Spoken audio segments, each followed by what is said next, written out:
N'oublie pas de t'abonner à la chaîne YouTube Togovi News. La radio Wanzampine. La radio Wanzampine. À présent, le journal de la bonne humeur avec Rémino Naza. Naza, Rémino Naza. Naza, Rémino Naza. Naza, Rémino Naza. Naza, Rémino Naza. Naza, Rémino Naza. Naza, Rémino Naza. Naza, Rémino Naza.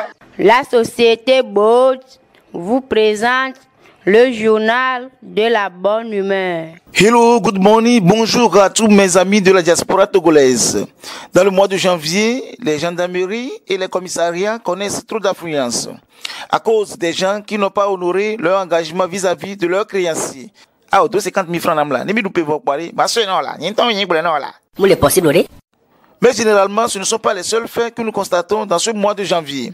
En dehors de la sécheresse financière que nous vivons actuellement, le mois de janvier nous réserve des faits catastrophico-inimaginables. Oh. Je m'explique. C'est en janvier que les éperviers du Togo étaient cannibalisés. Tout à fait. L'info a fait le tour du monde, des médias et des bouches.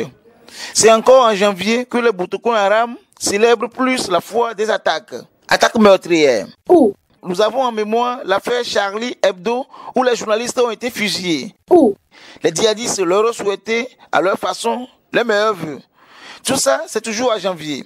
Je me rappelle que les chefs d'État africains s'étaient déplacés à Paris pour marcher. Les plus sanguinéraux hypocrites avaient pleuré le jour-là. Tout à fait. J'ai vu un chef d'État d'un pays à 4 lettres qui, en guise de solidarité à la France, criait le jour de la marche. Je suis Charlotte, je suis Charlotte. Oh. Je suis Charlotte, je suis Charlotte. Chien. Oh. Mes chers amis auditrices, auditeurs de la radio Wanzampine, je ne vais pas revenir sur tous les drames qui avaient marqué le mois de janvier, histoire de ne pas faire pleurer les femmes du grand marché de Lomé et de Kara. Là, nous tombons au Togo. Notre pays, le Togo, une nation située au nord par le Burkina Faso, au sud par l'océan Atlantique et au centre par la fraude électorale, s'intéresse depuis hier à un autre fait qui s'est produit au Gabon. Il s'agit d'une affaire de coup d'État. 3 squelettes commandos armés puissamment et respectivement des AK-41, AK-42 et AK-43 dans un discours de professeur de bande dessinée disent avoir changé la destinée du Gabon. Oh. Tout ça à cause du triste sort du président Ali Gabon dont le visage ressemble à une gorille en menstruation. Les fake news ont rapidement trouvé leur place dans cette affaire de coup d'État. Au Gabon, la connexion Internet est coupée comme cela se fait dans un État voyou.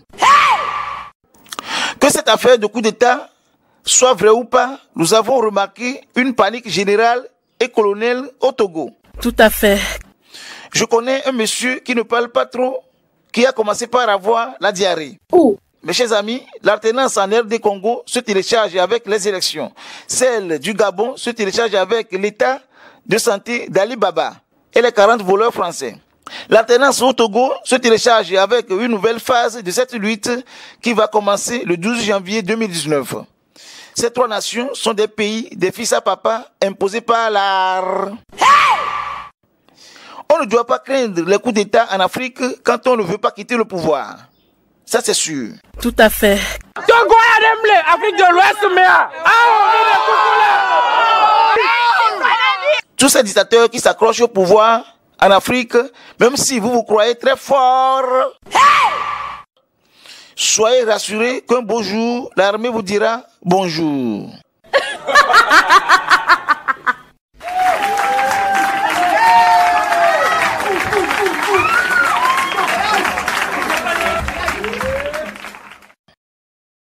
Merci d'avoir regardé la vidéo, abonne-toi et partage la vidéo sur les réseaux sociaux, Facebook et WhatsApp.